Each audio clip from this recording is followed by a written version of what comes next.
Hi, my name is Rich, and in today's video we're going to be talking about the Circle of the Spores Druid subclass. This is going to be reprinted in Tashas Cauldron of Everything, that will be released soon after this video, and it's a reprint from the Guildmaster's Guide of Ravnica. If this is your first time here, then please subscribe to get D&D content every Friday and Monday. This is part of the Tasha's Cauldron series. Leading up to the release of the Tashas Cauldron of Everything book, we're going to be covering some previewed items, some reprints, so it should be fun. If you check the playlist in the description below, you'll be able to see other videos relating to Tasha's Cauldron, and hopefully get a preview of what's going to be in the book. So, let's get started. Druids of the Circle of Spores find beauty in decay.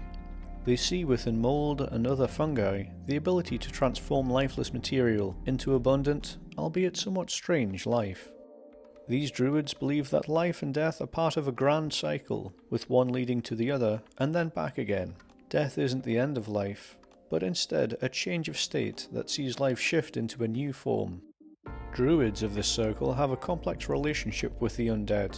Unlike most other druids, they see nothing inherently wrong with undeath, which they consider to be a companion to life and death. But these druids believe that the natural cycle is the healthiest when each segment of it is vibrant and changing.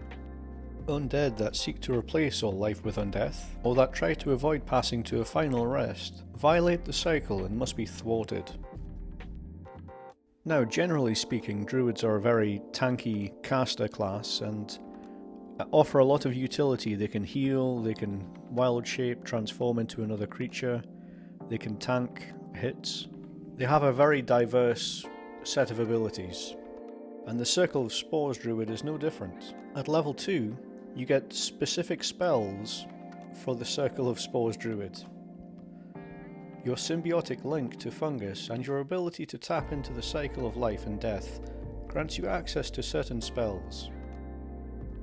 At level 2, you learn the Chill Touch cantrip. If you're interested in finding out more about this cantrip, check out the video linked. At 3rd, 5th, 7th and 9th level, you gain access to the spells listed for the level of the Circle of the Spores table. Once you gain access to one of these spells, you always have it prepared, and it doesn't count against the number of spells you can prepare each day. If you gain access to the spells that don't appear on the Druid spell list, the spell is nonetheless a Druid spell for you. At level 3, you get access to Blindness and Deafness, and Gentle Repose. Gentle Repose is a ritual and it's very thematically appropriate for the Circle of the Spores Druid. It prolongs dead person that's able to be revived without them turning back into an undead. It's very situational. Unless you get into the specific scenario that the DM has concocted, it's pretty much a dead space. You also get access to Blindness and Deafness. This can be lethal against casters that require to speak and have verbal components to their spells.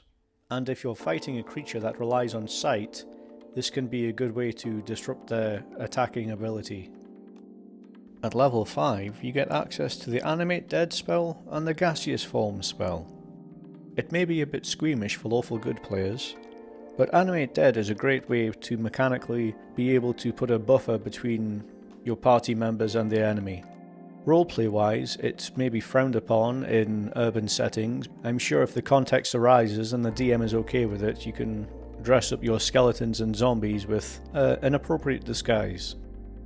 Gaseous Form is a fantastic spell to work with the Circle of Spores Druid, because they have the symbiotic entity. Essentially, you can turn yourself into a gas cloud, zip around the battlefield, and still use your wild shape ability to infect people with your spores. It may not be the most economically sound way of dealing damage, but floating around as a cloud is very fun. At level 7, you get the Blight spell and the Confusion spell. Blight is a very powerful spell. Just imagine a fireball, but instead of having area of effect, it just targets one creature. They have to make a save to take half damage, but it's 8d8 damage. Now that's a lot of damage. One of the downsides to the Blight spell is that it's a con save, which is very common amongst creatures, to have high con, and the range is only 30 foot. But aside from that, it's a very powerful damage spell.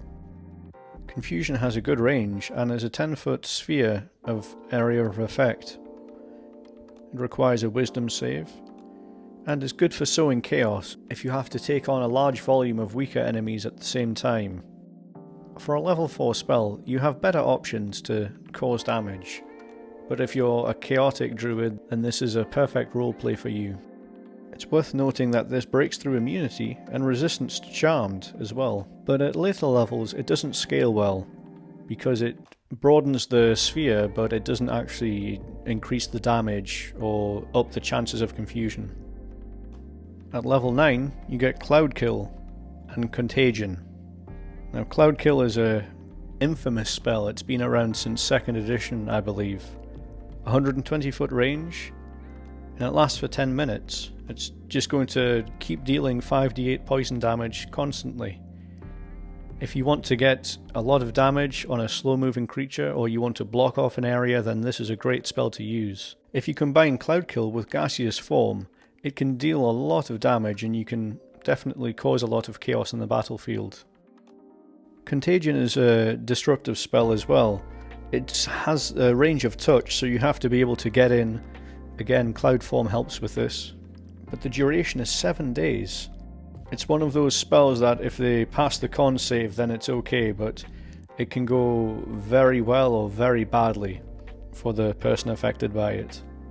You have a variety of different options, from Blinding Sickness, Filth Fever, Flesh Rot, Mind Fire, Seizure and Slimy Doom. They're all very gory and graphic, so if someone has a more sensitive disposition then maybe tone down the descriptors.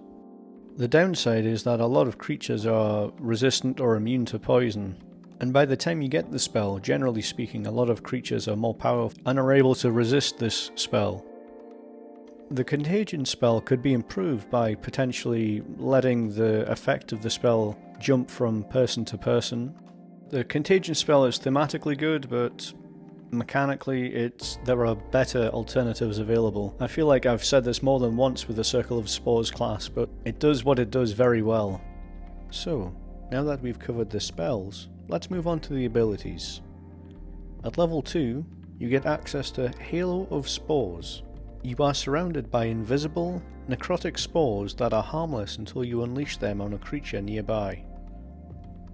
When a creature you can see moves into a space within 10 feet of you or starts its turn there, you can use your reaction to deal 1d4 necrotic damage to that creature unless it succeeds on a Constitution saving throw against your spell DC.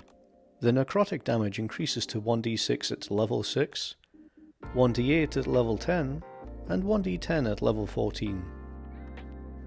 This gives you a damaging aura that you can trigger on your reaction. This can be great for not just dealing damage, but trying to make sure that people stay out of your area. You can almost run defense in an American football style way and stop enemies trying to get close to the more squishy targets. If you can deny melee range, then it is a very powerful tool. The fear of getting damaged by the spores is just as powerful as the actual damage.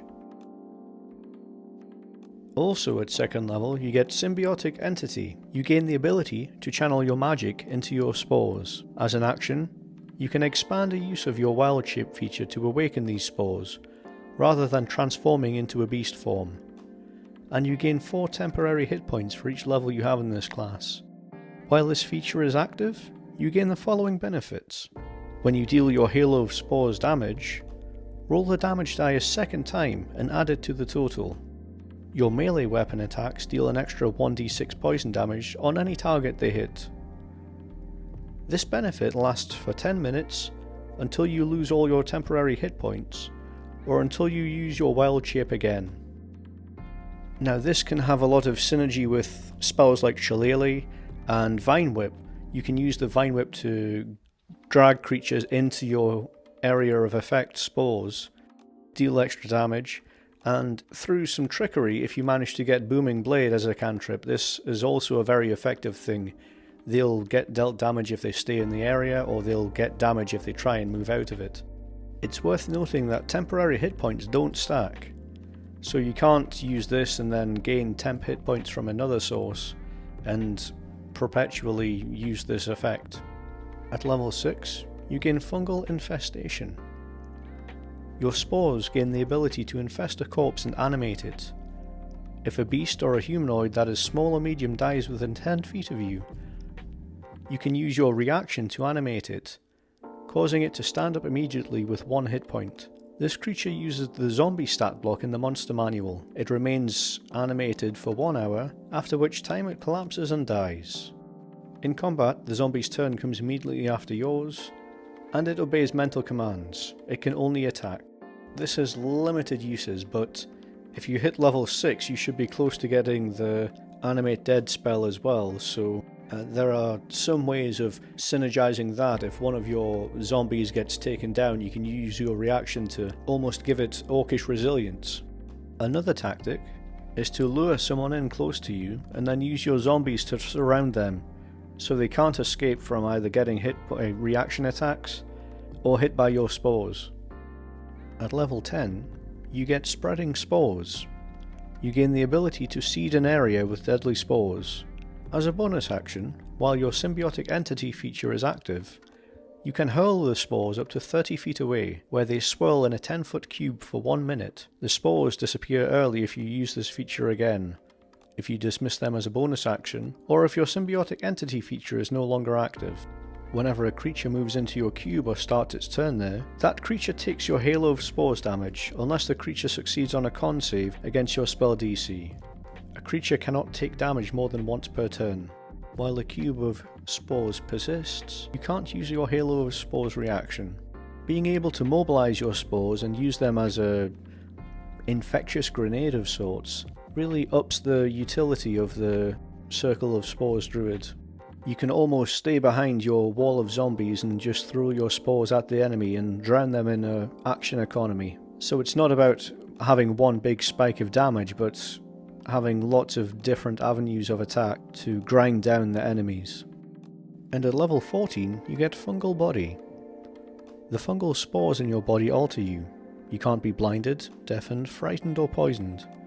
And any critical hit damage against you counts as a normal hit instead, unless you're incapacitated. This is a really powerful defensive tool, being able to cancel out any crit that lands on you. And if you don't have it already, the fact you can't be blinded, deafened, frightened or poisoned, it lets you get away with a lot of different things.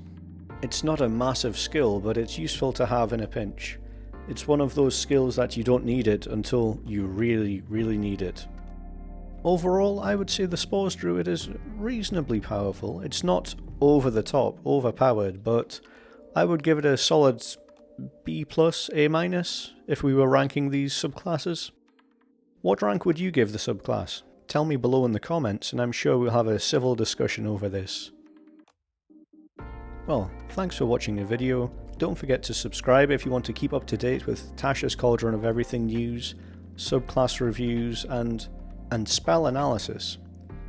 Also, I've been trying to compile some Rime of the Frost Maiden tips for DMs and players starting out, so look forward to that in the future. Well, thanks for watching and I'll speak to you later. Have a nice day. Goodbye.